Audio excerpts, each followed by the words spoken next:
Our Tuesday MPs have been watching all today's political shenanigans, and they're armed and ready to fire off their opinions. For the Liberals, Toronto MP for Reef-Rani, Conservative MP Karen Vecchio hails from southwestern Ontario, and northern Manitoba's voice for the NDP. And I'm not even going to ask her if she's running for the leadership this week at all. Is Nikki Ashton. Welcome to you all. Nice to have you with us. You watched all this healthcare stuff today. I guess the concern I hear these guys is that Jane Philpott has said basically, you guys aren't delivering the goods the way you should for the money we're giving you. Therefore, we're going to make sure that they're conditionally tied to that. I'll start with you, Karen, on this. Is there anything wrong with that approach in your view? Well, I absolutely do think that there is a wrong approach. I agree with the 3% increase. I will come out straightly and say that. You better. Your former government put that in. Exactly. But I also do have a little thing in my back pocket named Jeff Urick, who is the MPP and the health critic in Ontario. So he and I have had these discussions about this. And the thing is, the province is not asking for those strings attached. We have seen in Ontario how much money has been wasted.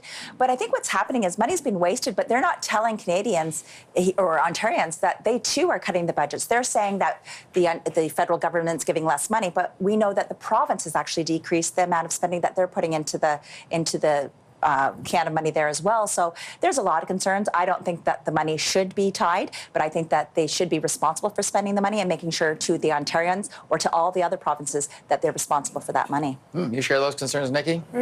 Well, first of all, we're very concerned about what is a cut to healthcare funding. It's funny that under the Harper government, the Liberals were very clear to call it a cut, and now all of a sudden it's not a cut. It is, and it spells trouble for our healthcare system. We have an aging population. Many parts of the country, are facing serious health issues, including in my own province in Manitoba, and the decrease is simply not going to cut it. We also find it very problematic that the excuse of it not being the money not being spent the way the feds would like it to be spent as a reason to rejig the formula. We don't think that's right. It is up to provinces to decide how to spend that money, and the reality is Canadians value their healthcare system. They know that there's trouble ahead and that we need more support rather than less, and unfortunately the Liberals are going in the wrong direction. Yeah, Reef, I don't quite understand why these strings are necessary in the sense that they spend billions on mental health. They spend billions on home care. So all they have to do is say, okay, here's the money we spent on health care. So it doesn't really matter if the strings come in or not. They're already spending that money on those issues, aren't they? Well, I think the issue is, Don, is that there's a lot of money being allocated, both by the provinces and particularly by the federal government. But to pick up on exactly what Nikki was saying, that, for example, with our aging healthcare population, our most recent budget dedicated $3 billion over the next 4 years to home care and palliative care, ensuring that actually that money that's dedicated towards home care and palliative care is spent on home care and palliative care is something that I think Canadians expect of us. And I would expect Karen's party, the Conservative Party, to actually appreciate and promote financial accountability and not stand in the way of that. I think that's what Canadians want. That's what they elected the government to implement, and that's what we're trying to do. But 3% is a lot less than 6%, and the Conservatives gave 6% for, I think, 4 or 5 years in a row. How did the Liberals get away with those fairly dramatic cuts in the actual transfer? I know you're topping it up with dedicated funding, but it seems to me that Ontario, which constitutionally has the right to deliver health care, is being told, we're going to have to babysit you now. So I'll return to the constitutional point in just a moment, but the issue about the funding envelope, we don't want to get too mired in the numbers, but the numbers themselves, if you want to talk about the numbers, the actual size of the Canada Health and Social transfer is the largest it's been in 30 years. The amount of the proposed escalator of 3% is actually larger than the provincial amount of increase in spending. On the constitutional point, we heard this ad nauseum today in the House. Again, Don, I don't want to belabor it, but you used to do constitutional stuff. As a constitutional lawyer, this is a matter of concurrent jurisdiction. There's a case called RJR McDonald, let's not go there. 1992, but tobacco regulation, other areas, mental health strategies are areas where the feds and the provinces can act in concert. That's exactly what we're doing. Okay, let's move along. Our favorite renegade premier, Brad Wall, has come out with a plan that he says is better than a carbon tax. He says that the federal government should just take the $2.6 billion it's got earmarked for developing countries to help them reduce their emissions and give it to the federal low carbon economy fund. And that way we don't need a carbon tax because we'd be doing good deeds here at home instead of around the world. I guess I'll ask you, Nikki. I think I know where you're going to go on this, but is this a suitable substitute idea for a carbon tax, or do you think it's got some merit to look at, or is Brad Wall just looking for a way out of a carbon tax? Yeah, well, I mean, I disagree with Brad Wall on, I think, pretty much everything, and so you know, but I think what you know, what really is the issue here is the need for us to take climate change seriously. You know, we unfortunately the Liberals have stuck with the same kind of targets as the previous government.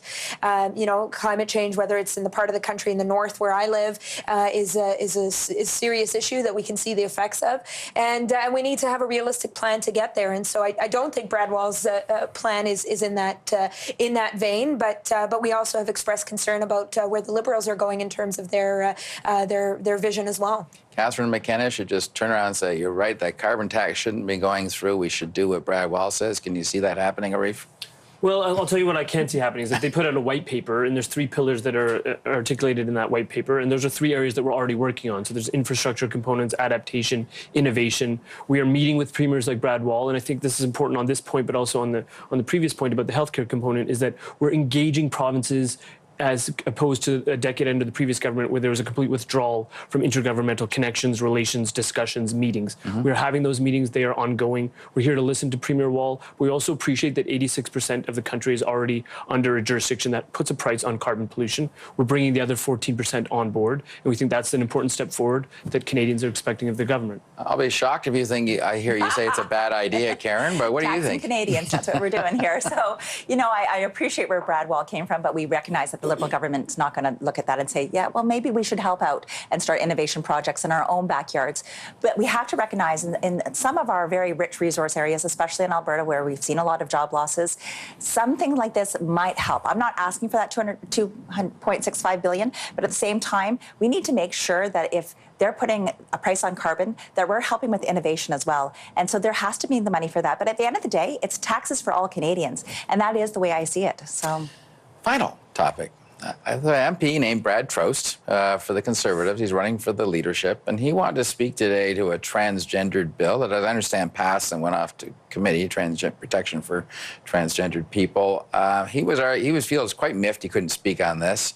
He's clearly against it, but he says he's as a leadership candidate, he's being denied the right to speak on issues unless they affect his riding.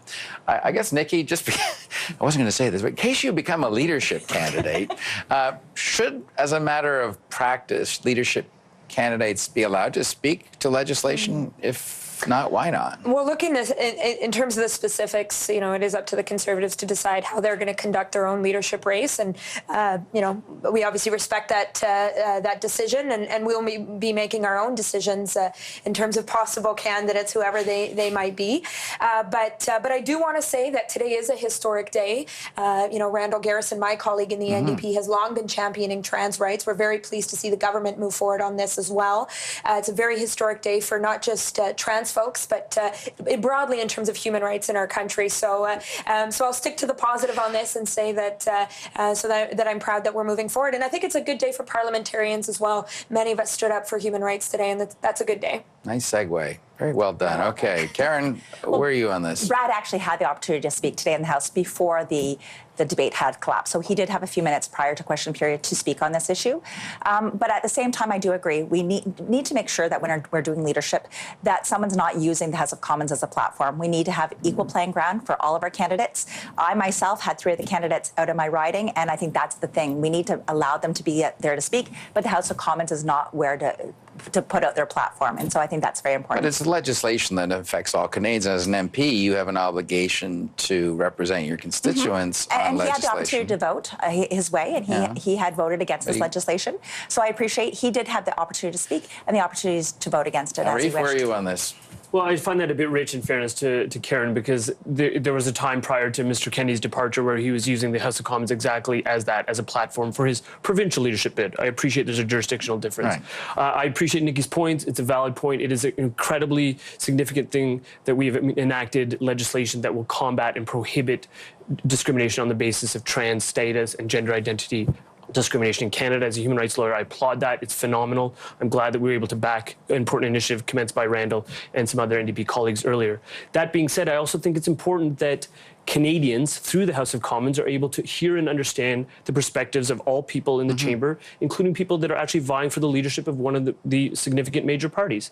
And I think that it's important for people to hear those views. Those views perhaps didn't connect with perhaps the mainstream of the Conservative caucus. That's a good thing, but at the same time, I think we should all be able to hear from people like Brad Trost, including his views, which I think are quite different on this particular issue. But at the same time, Brad has the opportunity. He did speak, but you have the opportunity during question and answer when people are in the debates to stand up, and he always has those rights to stand up and ask a question as well. So you would be able to hear his point of view through that as well. I'm curious if I go back to you on this, Arif. You've sent it off to committee, this bill, excuse me, and is that just to be polite and let the discussion take place at committee, or are the Liberals, as far as you know, committed to seeing this bill pass right through into law?